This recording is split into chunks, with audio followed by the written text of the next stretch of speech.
In this episode of Highlight Sundays, PSAs and novel stuff.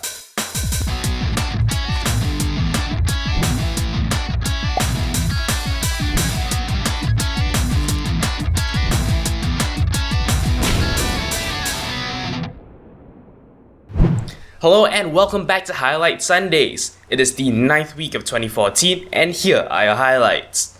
We start off with a pretty serious PSA that has been quite widely talked about this past week. This is actually an Apple-wide issue. If you're running iOS or any recent version of OS X, you're actually affected by this issue. This issue mainly affects browsers. That is, when you try to connect to a secure site, that is a site using SSL, what's technically supposed to happen is the connection is supposed to be encrypted. Both parties need to be sure who the other party is before communication can take place. Unfortunately, a bug is preventing Safari as well as a handful of other Apple applications from correctly using the whole SSL setup. As a result, these applications are susceptible to what is known as a man-in-the-middle attack. That is, somebody just coming in between your connection, between yourself and the server, and maybe changing things up, maybe tapping into your information. As of the time of publishing this video, updates have been rolled out for both iOS and OS X that actually patches this issue. So if you're using any of these affected operating systems, you are highly recommended to update as soon as possible.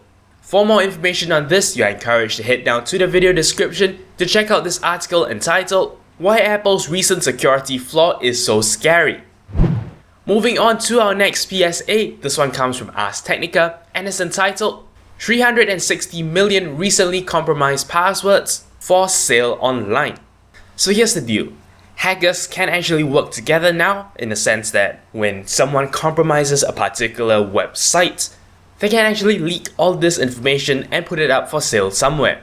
What this means is essentially whatever credentials you used for that particular account that got compromised now actually remain at risk. So if you have any other accounts that are making use of this, be it the same password or the same email address, they're not safe. None of them are safe.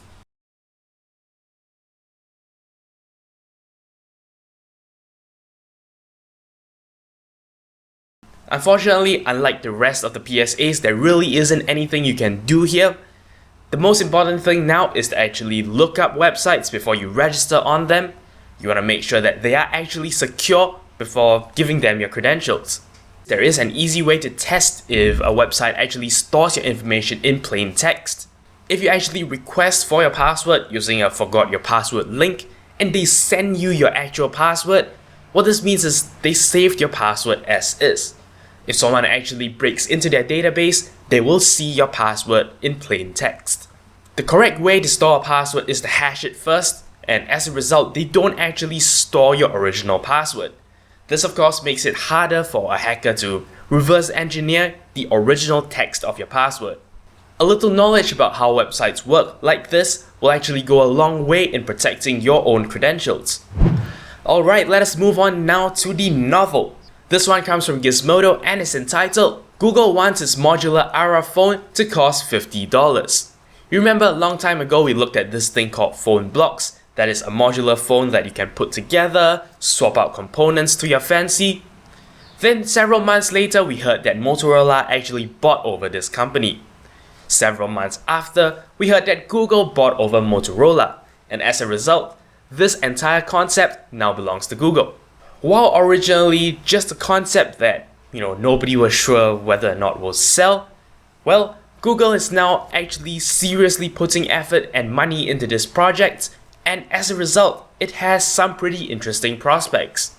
While this project does not seem ready for release, Google is now actually doing things like holding developer conferences, deciding price points and sales models. So yeah, this project definitely has a future. We'll see how it does when it comes into the market. And then we have this article from Mashable. Now, this particular one has been passing around the net for a while. This one is entitled 20 GIFs that jump off your screen without 3D glasses. So the idea behind this is very simple. These guys took a little clip out of a 3D movie And what they did is they placed 2 vertical bars in front of the GIF, so it's constantly blocking the image. At a certain point, when something is meant to come forward in the frame, that thing actually comes past the lines and shows up above the lines. So using this optical illusion-y kind of effect, they've actually helped you create a feel of depth. Definitely a very interesting way of achieving this effect without any additional gear. Obviously, this cannot replace the actual 3D since this isn't, any stereoscopic thing going on. It's just tricking you into perceiving depth. But yes, still an interesting idea nevertheless. So if you're interested to check out this set of pictures, do head down to the video description. You'll find a link to Mashable. Now you remember we've looked at a couple of pretty interesting billboards. Here's another one by Ikea. This article comes from Gizmodo and is entitled, "Colored lights let this tiny Ikea billboard display 3 messages." This trick is really pretty classic. You have lights of 3 colors and text in 3 colors as well. When you actually shine a differently colored light, some of the words actually reflect the light and some of the words absorb the light. That means depending on which light you switch on, certain words appear black while the rest appear transparent. A very simple, a very classic idea, yet used very effectively in this advertisement. Well, that pretty much wraps it up for this episode of Highlight Sundays. As always, if you have any comments, queries or suggestions, feel free to leave a comment in the comment section below. Don't forget to follow the official Twitter account for this channel at twitter.com/0612tv. As always, I appreciate every like, favorite and subscription you give me. But until next time, you're watching 0612TV.